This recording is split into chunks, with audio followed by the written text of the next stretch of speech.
So let's talk about the channeled energy themes. Remember that these are just channeled energy themes. They're not necessarily predictions, although they might every now and then refer to a future timeline.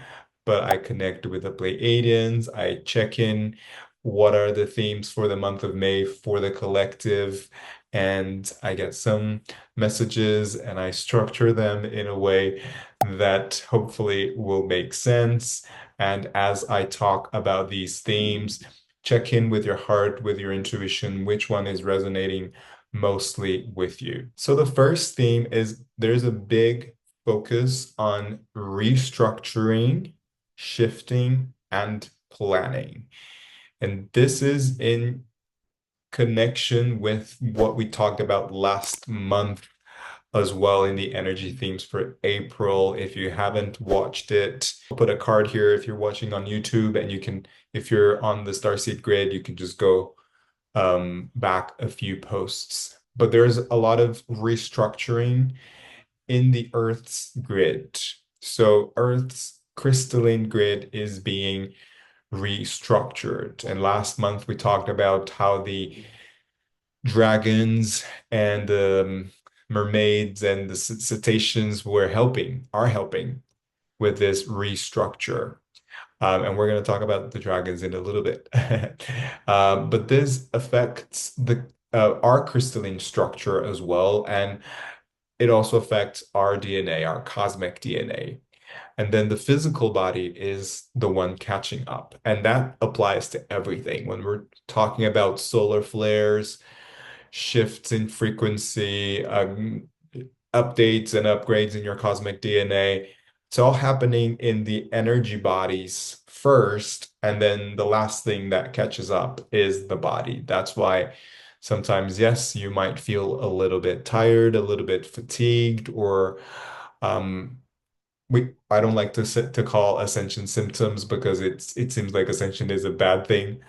But these kind of symptoms, if you will, you might be feeling every now and then. And it's just part of the cycle and the process of this shifting and this restructuring. So because Earth is also shifting in frequencies and expanding her bandwidth, when it comes to receiving more light as well and being able to hold more light and more of these high frequencies, we are also in this process of expanding our bandwidth and capacity to hold more light, and we are shifting our frequencies as well. You may be feeling called to do some organizing, some declutter, and do some planning as well, and maybe have some kind of structure to follow through, like design a roadmap for this month or for the next few months as well. And this is also in relation to Taurus season. So make the most of that season because you might feel very grounded and very focused. So this is something that I've been feeling too in my personal life, in my professional life as well. Like I'm feeling like I want to actually physically declutter things, but energetically as well. It's always nice to have that intention whenever you're organizing things or clearing things, getting rid of things, reorganizing things. Make sure that you set that intention as well, that you're not just doing this on the physical, you're actually making room and organizing things in the ethereal as well. So that's the prompt. And by the way, for each theme, I offer a prompt. That can be a task, that can be a question for reflection. And you can use these prompts for journaling later. Or if you're watching this on YouTube, you can pause, reflect, do some writing. But you will always find the PDF with these slides and these prompts. It's always on the post on the Starseed grid that you can download. And if you're watching this on YouTube, you can just check the captions as well. You can click, download the PDF. There's nothing that you need to sign up for. It's that easy. So the prompt is this: make time to clear some old stuff and focus on the energetics of it. And If you feel inspired, also write a plan, design a plan of what you want to create and what you want to achieve this month and in the next few months. Next theme, and I said that we were going to talk about dragon energy. It is because it's an energy that's becoming more and more and more available. For me personally, last year was the year that I connected with dragon energy in meditations, in dreams. I've also been blessed to go to very magical places in England, in Glastonbury, in Portugal, in Sintra, which is a very magical place, and I connected very deeply with the dragons there. But it is becoming available for everyone. And today, this month, I wanted to talk about the Christ consciousness white dragons. Yes, like I said, it's becoming more and more accessible. And last month I talked about this too. They are helping with this restructuring and this ascension process. Now, what happens is that dragons, there's so much that we can learn about them and from them. I'm not the dragon expert, but I'm learning, and hence I want to share this what I'm learning with you. But it's my understanding that they work from various dimensions and they have different purposes. Okay, so for instance, we can think about the elemental dragons. They are working in the inner earth, in the outer earth, but they are working in earth, for earth, on earth. So that's why they're called elemental dragons. So you have the ones, the fire, the water, the air, the earth ones, right? So they are really helping earth and us from this level, okay?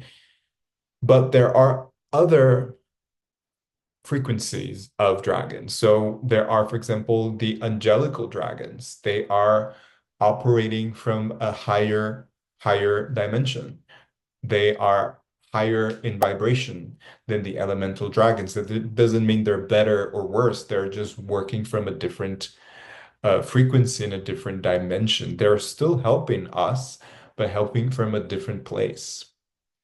And this particular type, the Christ consciousness white crystalline dragons, they are helping humans to remember and embody Christ consciousness. Now, I've had this experience where I connected with them. They were not exactly like the picture, but they were pretty similar to that picture. And I actually want to say something with the picture is I asked AI to design it for me, and I just used the words. And at first, they gave me this picture, which is very white and crystalline because that's what I described. Then I tried again, and they showed me this, which I liked actually, because you can see sort of the elements here, the ocean, the sun, and that feels more earthy. And then you can see the night sky that feels more, cosmic. But the interesting thing is that I didn't say anything about the cetaceans, the dolphins, the whales. And for me, these look like dolphins and whales.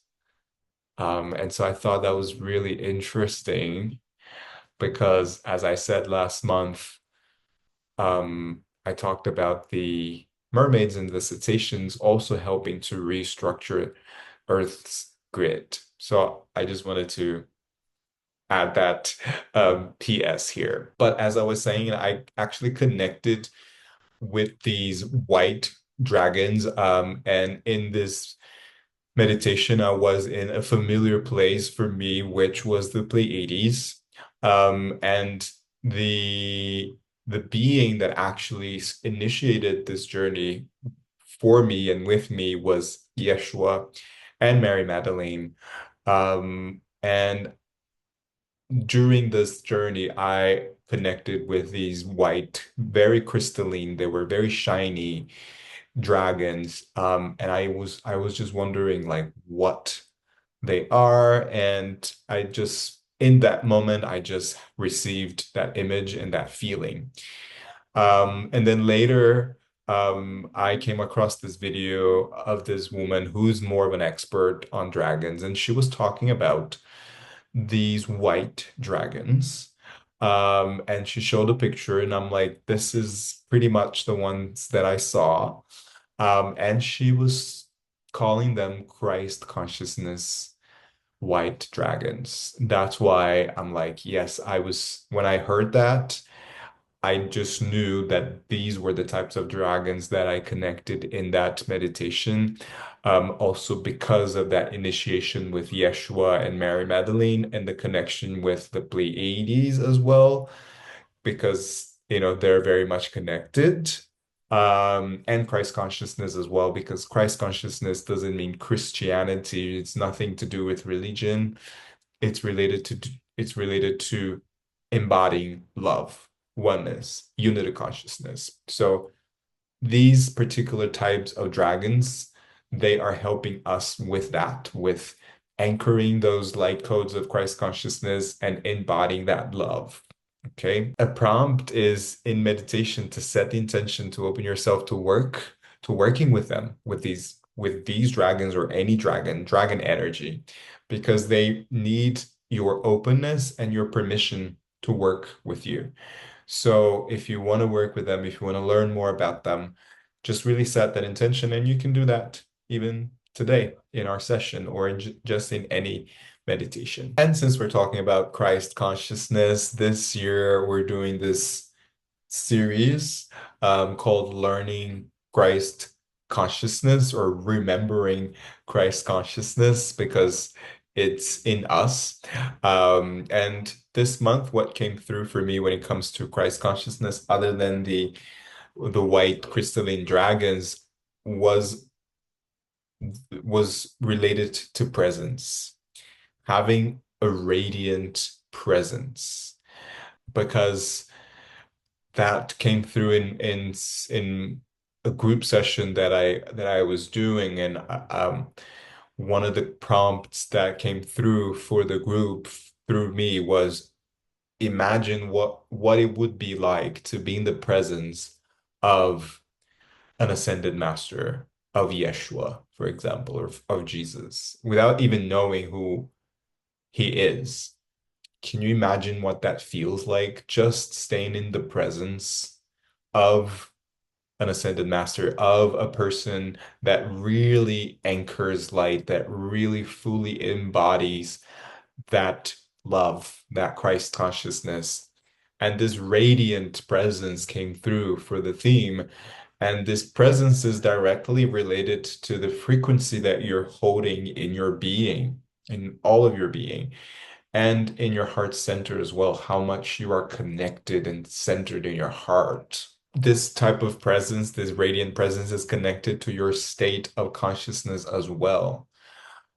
You will notice that, and I say this without judgment, but just for the sake of explaining this, but you will notice that people that are more sort of in that old 3D level of consciousness, they're very much in their ego. When you are in their presence, you might feel their anxiety or even their thoughts are just like racing. You might feel that type of energy in their presence. So someone who's embodying more of that Christ consciousness, of that love, of that 5D energy might actually bring a different experience for you because you might feel the resonance in their heart. And this type of presence as well oftentimes does not require words or actions. I would say most of the times it doesn't require words or actions because it's something that's felt. Um, and I just wanted to say this because sometimes we think that radiant presence needs to be that, hello, I'm here, like that. outgoing person that's always smiling and it's always, you know, an extrovert. And that's not it, because I'm an introvert. And oftentimes I'll go to, I don't know, the gym. I might say hello, good morning, but I'm not really talking to everybody and smiling at everybody, but I'm centered in my frequency and in my heart. And I'm still kind and I might talk to people, but I might not. I might just be quiet. So it doesn't necessarily mean that for you to have that radiant presence, you need to talk to everyone. You need to be, to be smiling at everyone. You can if that's natural to you, but that's not it. It's a different type of presence that is felt. It's a frequency that is felt, that people will feel the resonance. They sometimes don't feel the resonance. They actually feel a sort of they repel from you because your energy is just too much. It's as if there's too much light. And like this picture, there's too much light in the aura. And so some people are not prepared for that either. Okay?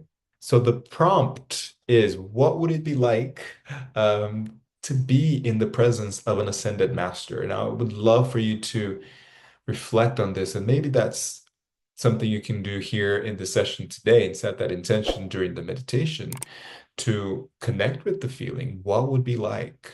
What would it be like to be in the presence of Yeshua, Mary Magdalene, Buddha, Saint Germain, Kuan Yin, or any other being that you feel that represents, that embodies that Christ consciousness, and make that your reference point and your inspiration. And I know that, some of you might be thinking, well, I'm a long way to be like Yeshua.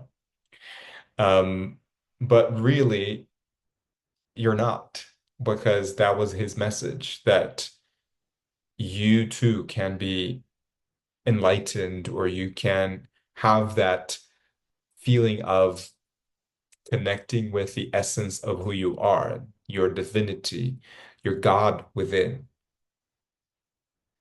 And so he wanted to show us that it's possible for all of us. And that's the same with all ascended masters, really. They came here to show us. They incarnated here to show us that it is possible. So we can use them as examples. Next, we have the theme that actually was recently channeled. So my last channel message on my YouTube was about this theme. I put a card here, but you can also just look it up, which is related to Earth's new timeline as well. I think it's called There's No Room for Fear on Earth Anymore. And that means that humans are becoming the 4D gatekeepers. We've been 3D gatekeepers for a long time.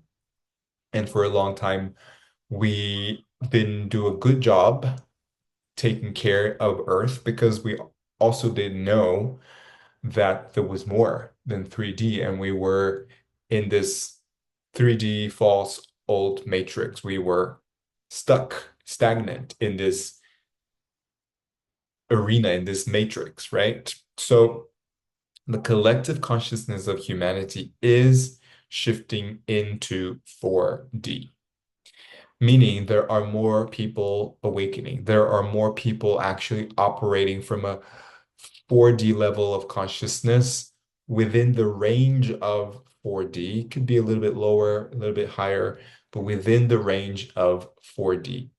Okay.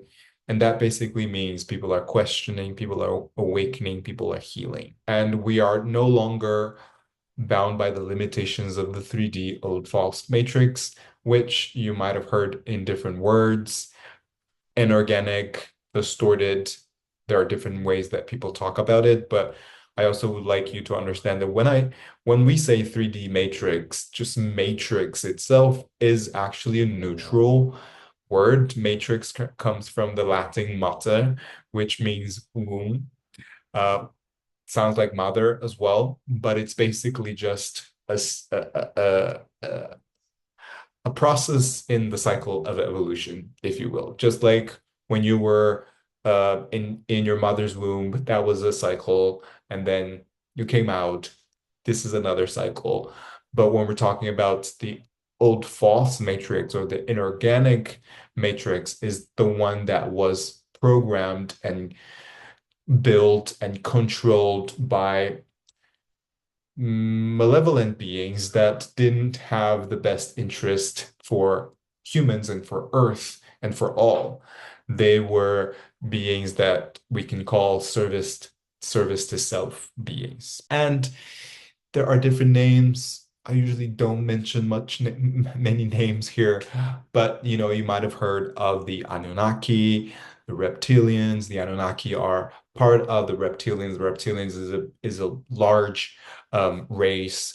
In the book, The Bringers of the Dawn, the Pleiadians called them Lizzies from lizard. You might have heard global elite, the cabal, different names, but basically they were the gatekeepers of the fourth dimension because they were not directly here with us operating in 3D, but they were operating from 4D and wanting us to be here in the 3D, like the sandwich, not in touch with the lower dimensions, not in touch with the higher dimensions, just here. And they did that basically by programming fear and by injecting fear. So the more that you fear, the more that they were fed. That's why they no longer have enough food. That doesn't mean that no one is vibrating in fear. Yes, there are people vibrating in fear. We might vibrate in fear at one point or another, but if you have the awareness, you can shift the narrative. And yes, there are still horrible things happening on Earth. There's still war happening. There are still people in charge in the government that shouldn't be there. But it's not a switch. So that's why I don't want to be like dramatic and say, they're leaving Earth and everything is fine next week because it's a process, right? It's not a switch on, switch off. But we are in the process, and I can feel that this timeline is getting closer and closer in the way that we collectively get closer to that ascension timeline, which we are already in it, but we get closer to that timeline become more readily available and maybe more tangible for us is through our choices, through our free will, and through us vibrating in love, in unity consciousness, in Christ consciousness. So you see, these themes are all really interconnected. Okay, so I hope that it's making sense. And if you have any questions, you can comment below.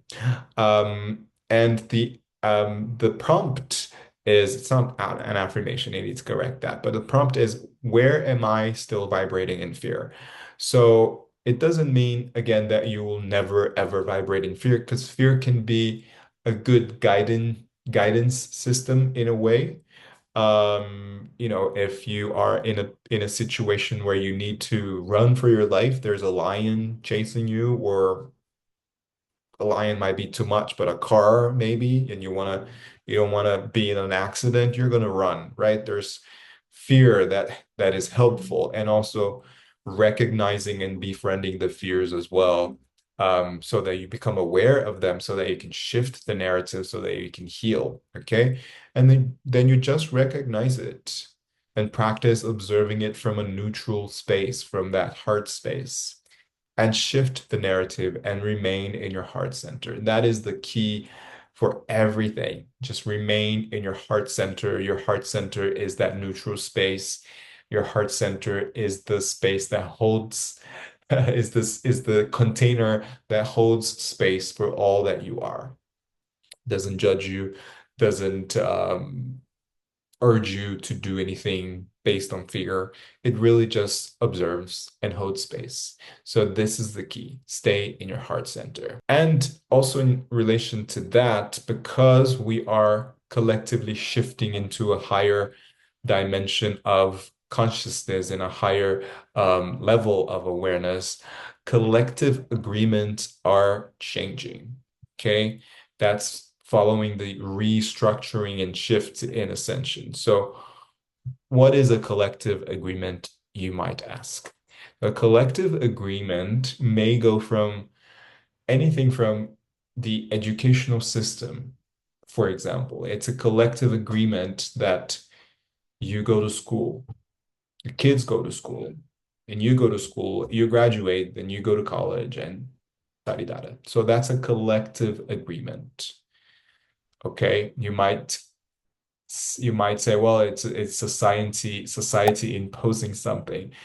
It's not society imposing something, it's a collective agreement. Most of the collective energetically and actually agreed on this. It can be that. It can be also just agreeing on names of concepts, for example. The names of, I don't know, the names of the colors, the names of the chakras, even the calendar, the names of the month, the names of the day. So this is all collective agreements too, which has changed over the years, thousands of years, right? But it can also be things that aren't tangible, that aren't necessarily something that we do or something that we see. So, for instance, these shared subconscious beliefs that are in the collective consciousness of humanity. So, for instance, when we think of um, money, there are many shared subconscious beliefs that, money is what makes the world go round. Money's evil. Uh, Capitalism is bad. Things like that, shared subconscious beliefs that are embedded in the collective consciousness of humanity, as well as emotion, repression, or release. So it's kind of a collective agreement to not express anger because that is bad. That can lead to violence, which can, if it's not channeled correctly, if it's not expressed correctly. But this is also a collective agreement, okay, that you can't be sad for too long, that you can't grieve for too long because you got to go to work, you got to keep going, right? Things like this. So, what I'm trying to say is that there is this collective consciousness, and in the collective consciousness of humanity, we have the mental and the emotional body of the collective. Okay. And then in that collective, we have these agreements that are also, we can say, um, energetic agreements. They're not necessarily written contracts.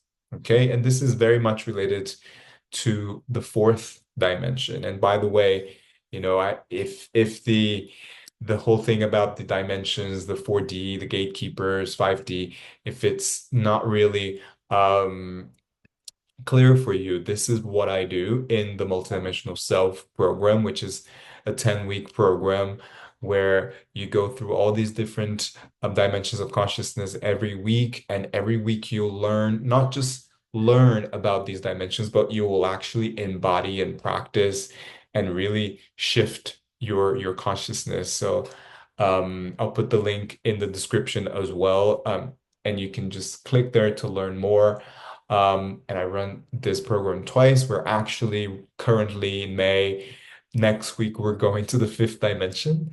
And then in the second semester in September, we'll start another group. So if you're interested, you can check the link below and apply now. And like I said, it's more of an energetic agreement. So when collectively we vibrate in a higher vibration, in a higher frequency, and that is maintained consistently and coherently, it anchors us in a selected reality. And this is what's happening.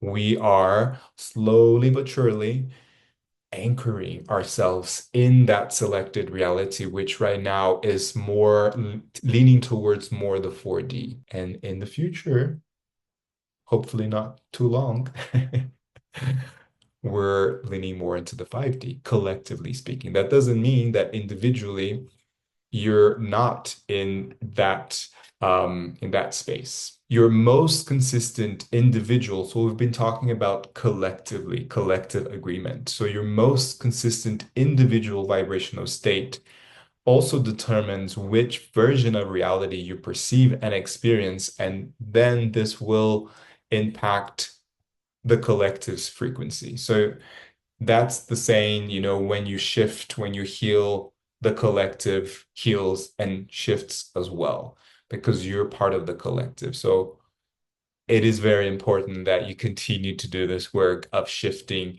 and healing and expanding your consciousness and shifting your frequency and maintaining that, because it really adds up to the collective and it really has that ripple effect. And for this, I'm offering not a prompt, but an affirmation that you can use anytime to remember that you are always connected to source. So you can say, I'm always connected to source.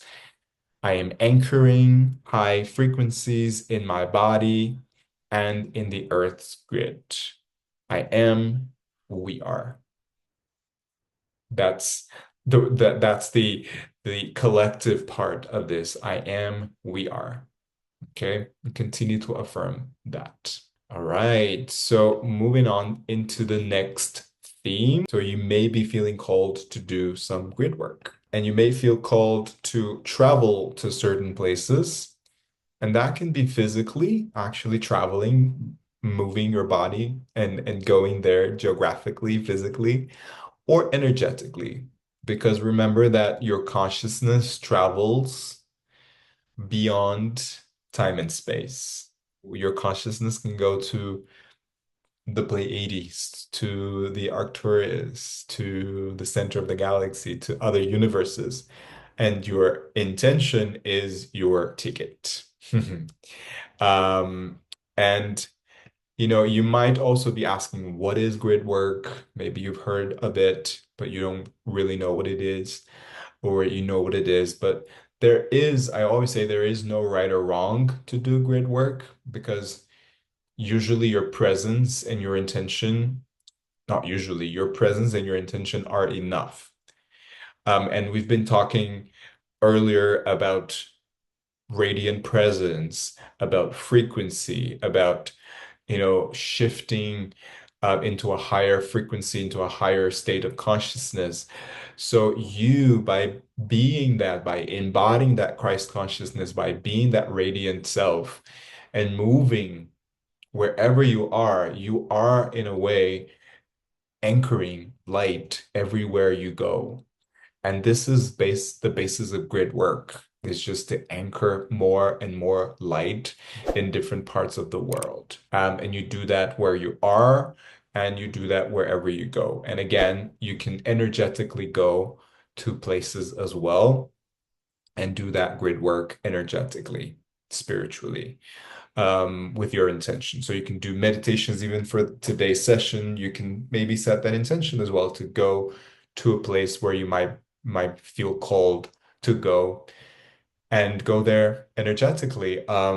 I've had a few dreams where I was going to Argentina, and I decided to book a ticket and go. I'll go this month. I don't really know what I'm gonna do there, but I also know that these are moments when I have these nudges and this sort of guidance, and I don't need to question why. I just need to go, and maybe nothing necessarily tangibly will happen there, but just my presence there might do something to the land and to Earth. So I'm very like I very much believe in that power of your presence. And yes, while you're in certain places, and it can be close to your city, close to your state, and while you're there, you might feel called to do something like get a crystal and bury it on the land, draw some sacred geometry, some shapes and forms on the land, jump and run on the land. So there is really no right or wrong way to do it. Just follow your intuition and experiment and play with it. So, yeah, a prompt is to tune in into your intuition and follow it in curiosity and fun. And speaking of fun, this is my next and last theme, which is to have fun and redefine what this means for you. I was recently interviewed by a lady in India, I believe, for a podcast, and I did some channeling.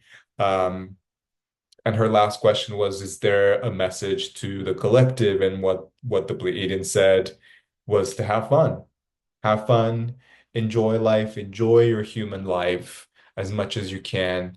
And also, um, I don't remember if we said this, but I feel like it's pertinent to emphasize that as you evolve and as you are shifting and changing, your perception of and definition of what fun means to you also changes and evolves. So maybe 10, 20 years ago, your definition of fun was to go to a bar and get drunk. But maybe today your definition of fun is to read a book, or go to a park, or go running. And for me, this is fun. Doing this is fun. My work is fun. Talking to people on podcasts, having you here, doing these um, slides are fun, guiding you through this. It's so fun. So redefine what it means for you and also explore how you've been changing throughout the years and what this means for you, where you are right now, and just have fun, take life more lightly, and do what brings you joy. And the Pleiadians are so big on joy as well. Follow that. Follow what brings you joy, joy and fun. Okay. And what does fun mean to you where you are right now? That's a prompt that you can reflect on. And what brings you joy? What is fun for you, and what brings you joy? And so the suggestion for the prompt is to make a list of 20, 30 things that brings you joy, and then have that list as a referencing point where you try to do at least one thing every day. Okay, if something, I don't know, if drinking your favorite cup of tea brings you joy and is fun for you, try to do that every now and then. Okay, so this is a fun prompt as well. And here we have today, this month, we have 7 themes. We usually have 4 or 5. So we have, as a recap, we have focus on restructuring, shifting, and planning. Number 2, we have the dragon energy that's becoming more available, more and more available. Learning Christ Consciousness series, we talked about radiant presence and being in that frequency of love and anchored in your heart center. Humans are becoming the 4D gatekeepers. Then we talked about the collective agreements that are changing. We talked about the grid work and have fun. So let me know in the chat or in the comment below. You can just place the number, which one or which ones have resonated most with you today.